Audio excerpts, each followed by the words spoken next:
राजयोग की यथार्थ विधि हमने देखी और हर एक एपिसोड में राजयोग को कितना सूक्ष्म स्तर पर हम ले जाते हैं कि एक एक एपिसोड में ये बताते हैं कि ये बाह्य जगत की यात्रा नहीं है, लेकिन भीतर की स्वयं के आत्म स्थिति में स्थित होने से लेकर के ईश्वर के साथ के टेलीपैथिक कनेक्शन, या जहां हम अपनी फ्रीक्वेंसी लेवल उसके साथ जोड़ करके उसके साथ संबंध जोड़ना। तो आज के इस सत्र के अंदर हम ये बात देखेंगे कि ईश्वर के साथ यथार्थ संबंध हम कितने जोड़ सकते हैं। भक्ति में हमेशा हमने एक प्रार्थना गाई है, त्वमेव माताश्च पिता त्वमेव, त्वमेव बंधुश्च सखा त्वमेव, त्वमेव विद्या द्रविणं त्वमेव, त्वमेव सर्वं मम देव देव। ये सर्व संबंध हम उस परमेश्वर के साथ जोड़ सकते हैं। खाली माता पिता शिक्षक के रूप में नहीं, लेकिन हर प्रकार के संबंध हम ईश्वर के साथ बहुत सहजता से जोड़ सकते हैं और उसका अनुभव कर सकते हैं, उसके साथ का एहसास कर सकते हैं। यही राजयोग है कि जहां चलते फिरते उठते बैठते हम ईश्वर के साथ का अनुभव हर वक्त करते रहे। तो मनुष्य जीवन के अंदर मनुष्य के अति निकट के कितने संबंध हैं? देखा जाता कि हर मनुष्य के अति निकट के 6 संबंध हैं। सबसे पहला संबंध माता पिता और बच्चे का संबंध। दूसरा संबंध है कि जैसे ही बच्चा बड़ा हुआ, स्कूल जाने लगा, तो टीचर और स्टूडेंट का संबंध। तीसरा संबंध है कि जैसे जैसे वो आगे बढ़ता जाता है, गुरु करता है, तो गुरु और शिष्य का संबंध। ये 3 संबंध ऐसे हैं जहां से हम सिर्फ प्राप्त करते हैं। जिन तीनों का ऋण चुकाना बहुत कठिन है, या जितना भी हम करें कम ही है। न माता पिता का ऋण चुका सकते हैं, न टीचर का ऋण चुका सकते हैं, न गुरु का ऋण चुका सकते हैं। परंतु चौथा संबंध ऐसा है जहां गिव एंड टेक है, एक तरफी गाड़ी नहीं चलती है, और वो है दोस्त का संबंध, मित्र का, बंधु का संबंध। एक व्यक्ति ही अगर करता रहे, दूसरा कुछ न करे, तो मित्रता समाप्त हो जाती है। मित्रता भाव में दोस्ती उसको कहते हैं जहां कभी कुछ हमने किया, कभी उन्होंने किया, तो उसके आधार से दोस्ती चल सकती। तो ईश्वर को भी अपना दोस्त बना सकते हैं। खुदा दोस्त की कई कहानियां हैं। 5वां संबंध जो है, जिसमें भी गिव एंड टेक है, वो है साथी का संबंध, प्रियतम का संबंध, कि जहां ईश्वर को हम प्रियतम भी बना सकते हैं। अपना सब कुछ उसको समर्पण कर सकते हैं। और छठा संबंध है जिसमें देना ही देना है, लेने की भावना, अपेक्षा नहीं रखी जाती है। उसमें है जहां खुद माता पिता है और आपके बच्चे हैं। पहले संबंध में खुद बच्चे हैं, आपके माता पिता हैं जिनसे लेते जाते हैं, और छठे संबंध में जहां खुद माता पिता हो जाते हैं और आपके बच्चे होते हैं। तो ईश्वर के साथ ये 6 संबंध हम सहजता से जोड़ सकते हैं। जो संबंध की कमी जीवन में महसूस हो रही है, जिसकी संबंध की कमी खटक रही है अंदर, और शिकायत होती है कि हे प्रभु तुमने मुझे ये संबंध क्यों नहीं दिया, वो संबंध हम ईश्वर के साथ जोड़ करके उस संबंध को भी हम संपूर्ण रीति से अनुभव कर सकते हैं। अब ये 6 संबंध में हमारी ईश्वर के साथ यादें कैसी है। जैसे पहला संबंध ले ले माता पिता और बच्चे का। आज मान लो कि कुछ बच्चे हैं, माता पिता को याद करना सहज है, उनके लिए कोई कठिन नहीं है। लेकिन एक बच्चा माता पिता को कैसे याद करता है, किस बेसिस पर याद करता है? हमेशा देखा गया कि बच्चे माता पिता को गुणों के आधार पर याद करते हैं कि मेरी माँ ने हमेशा मेरे लिए इतना सहन किया, मेरे को हमेशा बचाती रही, कोई कितना भी कुछ कहता था तो भी वो उस बात को सही नहीं मानती थी। माना हमेशा माता पिता के गुणों को लेकर के उसको याद किया जाता है। कभी समझो स्कूल में 2 बच्चे होते हैं, उनकी अगर आपसी बातें अगर सुनो तो एक बच्चा कहता है कि मेरी माँ मुझे इतना प्यार करती है, देखो मेरे लिए ये खिलौना लेके आई। वो अपने दोस्तों को दिखाता है। तो उस वक्त दूसरा बच्चा शांत नहीं रहता है, वो क्या कहता है, मेरी माँ भी मुझे बहुत प्यार करती है, मेरे लिए लाने वाली है। अपने माता पिता को कम नहीं दिखाता है। फिर घर में आकर डिमांड करता है मेरे को भी ये चाहिए। लेकिन उस वक्त माता पिता कभी कभी बच्चे की भावना नहीं समझते कि ये चीज अचानक उसने कैसे डिमांड कर ली।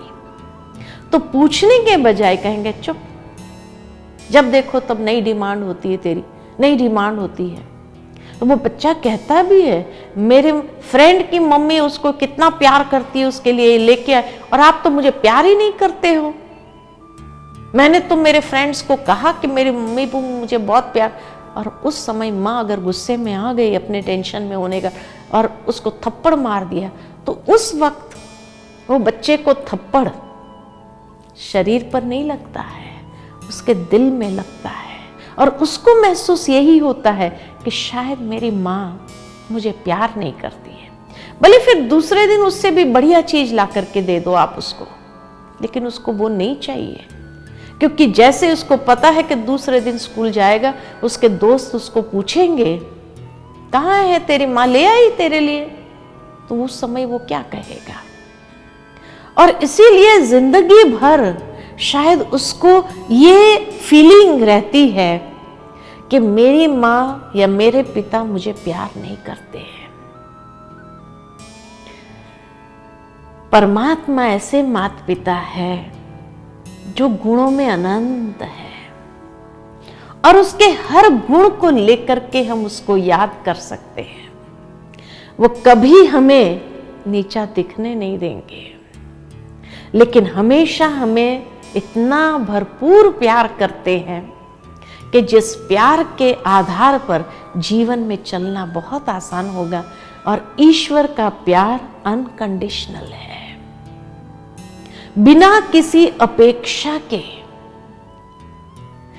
दुनियावी प्यार अपेक्षाओं के आधार पर होता है, लेकिन परमात्मा प्यार बिना अपेक्षा के है।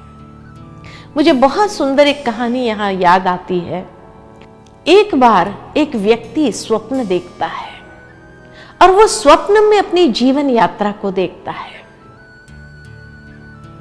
जैसे समुद्र किनारे किनारे चल रहा है, ध्यान से देखता है तो उसको कहीं कहीं 2 पैरों के निशान दिखाई देते, कहीं कहीं 4 पैरों के निशान दिखाई देते। और ध्यान से देखता है तो जब उसके सुख भरे दिन थे तब उसको 4 निशान दिखाई दिए, और जब उसके दुख भरे दिन, कष्टों भरे दिन थे, तब उसको सिर्फ 2 निशान दिखाई दिए। तो मन ही मन भगवान से बातें करता है कि हे प्रभु, मैं तो समझता था तुम हर वक्त मेरे साथ है, लेकिन आज क्या देखता हूं, मेरे सुख भरे दिन में तुम साथ साथ चलते रहे, ये 2 तेरे निशान, 2 मेरे निशान। लेकिन मेरे कष्टों भरे दिन में, दुख भरे दिन में जब मुझे सबसे ज्यादा तेरी आवश्यकता थी तब तुम मुझे छोड़ के कहां चले गए थे? ये सिर्फ 2 निशान क्यों दिखाई दे रहे? तो भगवान उसको जवाब देते हैं कि नहीं बेटा, तब भी मैं तेरे साथ ही था। तेरे सुख भरे दिन में तेरी अंगुली पकड़ के साथ साथ चलता रहा, लेकिन तेरे कष्टों भरे दिन में, तेरे दुख भरे दिन में तेरा कष्ट मुझसे भी सहा नहीं गया, तो मैंने तुझे अपनी बाहों में उठा लिया था, क्योंकि मैं तुम्हें चलने का कष्ट नहीं देना चाहता था। ये 2 निशान जो दिखाई देते हैं ना, तेरे नहीं, ये मेरे हैं। ये है ईश्वर का प्यार। जीवन में जब भी हम मुड़ करके अगर देखें कि हमारे जीवन में भी जब भी दुख, दर्द, कष्ट आया, तो उस कष्ट को पार करने की शक्ति, उस दुख दर्द को पार करने की शक्ति कहां से प्राप्त हो रही थी? जैसे अदृश्य रूप में ईश्वर से ही वो प्राप्त कर लेता है। मनुष्य बाद में जरूर ये महसूस करता, कहता भी है, ऐसा महसूस हुआ कि इतनी बड़ी परीक्षा थी मेरे लिए, लेकिन जैसे अदृश्य रूप में भगवान ने मुझे शक्ति दी और तभी मैं इस बड़ी परीक्षा को पार कर सका, नहीं तो शायद मैं अपनी शक्ति से तो नहीं कर सकता था। ये है उसके माता पिता का प्यार का प्रत्यक्ष स्वरूप, जो उस वक्त जैसे हमें अपनी बाहों में उठा लेते हैं, चलने का कष्ट भी नहीं देना चाहते हैं। दूसरा संबंध टीचर के साथ का। जब बच्चा बड़ा होने लगता है, स्कूल जाता है, स्कूल में उसका टीचर के साथ भी इतना घनिष्ठ संबंध हो जाता है, जो घर आता है तो अपने माता पिता को अपने टीचर की बातें सुनाता है। आज मेरे टीचर ने ऐसा किया, मेरे टीचर ने ये कहा, मेरे टीचर ऐसा कहते हैं, मैं अपने टीचर का फेवरेट स्टूडेंट हूं, वगैरह वगैरह। और कभी कभी माता पिता को टीचर की बात में कोई इंटरेस्ट नहीं होता है और वो उसको कहते हैं, बंद कर, ये सारा दिन टीचर की बातें लेकर के बैठता है, स्कूल की बातें लेकर के बैठता है, दूसरी कोई बातें करो। लेकिन उस बच्चे का टीचर से ऐसा प्यार है जो उसको लगता है कि मेरे माता पिता मेरे टीचर के लिए क्यों ऐसा कहते हैं कि उसकी बातें नहीं करूं मैं, तो धीरे धीरे उसका महत्व भी कम होने लगता है। और जिसका अगर टीचर के प्रति ही महत्व कम हो गया, वो बच्चा कभी पढ़ाई में आगे नहीं बढ़ सकता है। जिसका टीचर से प्यार होगा तो पढ़ाई में भी रुचि बनी रहेगी और वो जीवन में आगे बढ़ेगा। ठीक इसी तरह परमात्मा भी हमारा परम शिक्षक है और जीवन के विषय में वो हमें शिक्षा देते हैं प्रैक्टिकल परिस्थितियों के द्वारा। आप देखो, जीवन में जब भी कोई परीक्षा आती है, जब भी कोई परिस्थिति, समस्या आती है, हर समस्या को पार करने के बाद हम कुछ न कुछ सीखते हैं, कोई ना कोई लेसन प्राप्त करते हैं। तो ये परमात्मा परम शिक्षक बन करके जीवन में हमें अनुभवी बनाता है और अनुभवी बनाने के लिए वो प्रैक्टिकल परीक्षा को पार करते हैं, तब हम अनुभवी बनते हैं। क्योंकि हो सकता है जीवन में उससे भी बड़ी कठिनाई आगे आने वाली है, तो उसके लिए ये परम शिक्षक हमें प्रिपेयर करता है कि बड़े से बड़ी परीक्षा भी अगर आ जाए उसके बाद, तो हमारे अंदर इतनी शक्ति और क्षमता होती है जो पार करना आसान हो जाता है। जैसे एक शिष्य गुरु के सामने जब जाता है तो उसकी भावनाएं क्या होती है? भावना यही होती है कि कैसे भी करके गुरु का आशीर्वाद का हाथ मेरे सर पर हो, और उसके लिए वो इतने अच्छे कर्म करता है, इतनी अच्छी सेवा का कार्य करता है, जो सचमुच गुरु प्रसन्न होकर के उसके सिर पर आशीर्वाद का हाथ, वरदानों का हाथ रख देता है और वरदानों से ही उसकी जीवन पलने लगती है। ठीक इसी तरह परमात्मा परम सतगुरु है, तो उस परम सतगुरु के वरदानों को अनुभव करना हो तो जीवन के अंदर भी हम ऐसी सेवा भावना को अपनाएं जो हमसे मिले, ऐसी सेवा करें हम प्रैक्टिकल दुनिया के अंदर कि वो सेवा करने से महसूस होगा हर घड़ी कि जैसे भगवान का भी वरदानों का हाथ मेरे सिर पर है। तो पात्र आत्मा वही है जिसका मन साफ है, स्वच्छ है और सेवा भावना से पूर्ण है, वो पात्र है।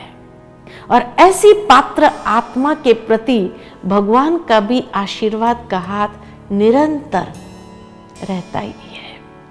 और उस आशीर्वाद से पलते हुए, वरदानों से जीवन अपनी जीते हुए ऐसा महसूस होगा जैसे हर पल ईश्वर के वरदानों से ही हम जीवन जी रहे हैं। चौथा संबंध जो कहा, खुदा दोस्त का संबंध। अब दोस्ती के अंदर जैसे कहा, एक तो गिव एंड टेक होता है, दूसरा कभी भी दोस्ती हमारी किससे बनती है। एक क्लास में 50 स्टूडेंट है, सबके साथ हमारी दोस्ती नहीं होती है, लेकिन जहां विचार मिलते हैं, आयु मिलती है, जहां कोई ना कोई प्रकार की आदतों की समानता होती है, तो जहां किसी भी प्रकार की समानता हो वहां दोस्ती होती है। तो ईश्वर के साथ हमारी कौन सी समानताएं हैं? सबसे पहले स्वरूप की समानता है। मैं भी ज्योति बिंदु स्वरूप, वो भी ज्योति बिंदु स्वरूप। दूसरी समानता है गुणों की समानता। मैं आत्मा पवित्र स्वरूप, शांत स्वरूप, आनंद स्वरूप, शक्ति स्वरूप, वो इन सभी गुणों के सागर है, तो नेचर एक जैसा है। और तीसरी समानता, जैसे अगर विदेश में कोई व्यक्ति रह रहा हो और उसको वहां अपने गांव का कोई व्यक्ति मिल जाए तो दोस्ती हो जाती, भाई हमारे गांव का है। ठीक इसी तरह परमात्मा का भी धाम परम धाम है, मेरा धाम भी परम धाम, तो एक ही गांव के हो गए। तो जहां स्वरूप की समानता है, नेचर की समानता है और स्थान की समानता है, एक ही स्थान के निवासी है हम। अब ये तीन समानता के आधार पर दोस्ती जुड़ सकती है कि नहीं जुड़ सकती है। और ईश्वर के साथ दोस्ती जोड़ने में बड़ा आनंद है कि जिसके साथ हम अपने हर मन की बात शेयर कर सकते हैं। दुनिया में ऐसा होता है कि दिल की बातें माता पिता को नहीं कह सकते हैं, टीचर को नहीं कह सकते हैं, गुरु को नहीं कह सकते, लेकिन एक दोस्त के सामने हर दिल की बात को खोल कर रख देते हैं, ट्रांसपेरेंट हो जाते हैं। ठीक इसी तरह ईश्वर को भी जब अपना सच्चा दोस्त बना देंगे, विश्वास के साथ हम जो भी अपने दिल की बातें सुनाएंगे ना, वो ऐसा सागर है, संभालेगा। आपके दिल की बात, आपकी पर्सनल बात, उसको सुनाने में सेफ्टी है, वो किसी और को नहीं सुनाएगा। दुनिया के कोई भी दोस्त को सुनाने में खतरा है कि आपके दिल की बात वो कहीं और भी बोल सकता है, लेकिन ईश्वर ऐसा दोस्त है जो कभी किसी को भी आपके दिल की बात नहीं सुनाएगा, इतना विश्वास पात्र है। दोस्ती जोड़ करके तो देखो, बहुत सुंदर अनुभव होगा। पांचवा संबंध, प्रियतम का संबंध। भगवान को अपना प्रियतम बना लेते हैं, जैसे मीराबाई ने बनाया, और उसके प्यार में इस तरह से हम अपने आप को समा लें तो कहा जाता है कि जहर का कटोरा भी अमृत बन जाएगा। ठीक इसी तरह ईश्वर को अगर अपना प्रिय प्रियतम बना देते हैं तो जीवन में जो जहर जैसी बातें आएगी, परिस्थितियां आएगी, वो भी अमृत समान अनुभव होने लगेगी और उसको क्रॉस करना आसान हो जाएगा। और छठा संबंध, जैसे सती अनसुया ने ईश्वर को बच्चे बना दिया, तो भगवान को बच्चा भी बना सकते हैं। और बच्चे को देना नहीं पड़ता है, लेकिन ये बच्चा ऐसा है जो सेवा करेगा, हर रीति से आपके मन की भावनाओं को पूर्ण करेगा, ऐसा बच्चा, पात्र बच्चा, सुयोग्य बच्चा, ऐसा ईश्वर को बच्चा बना करके तो देखो किस तरह से आपकी सेवा करके आपकी मनोकामनाओं को पूर्ण करेगा। तो परमात्मा एक ही है जिसके साथ हम ये 6 संबंध बहुत सहजता से जोड़ सकते हैं। और जब ये 6 संबंध को जोड़ लेंगे ईश्वर के साथ, तो उस संबंध का जो सुख है हर वक्त अनुभव करते जाएंगे। तो प्यार और विश्वास हमारा हो, ईश्वर का रिटर्न में वही स्नेह, प्यार, वरदान, आशीर्वाद और ऐसा विश्वास पात्र। तो इसीलिए राजयोग इतना सहज है। चलते फिरते ईश्वर के साथ आपको जो संबंध प्रिय लगे वो जोड़ करके, या अगर दिन में अलग अलग समय पर अलग अलग संबंध भी जोड़ सकते। सुबह जब उठो तो माता पिता को जैसे गुड मॉर्निंग करते उसको गुड मॉर्निंग करो। दिन में जो परिस्थिति आती है तो उसमें से सीख ले लो। गुरु यानी सेवा भावना अपनाते हुए उसके आशीर्वाद को प्राप्त करो।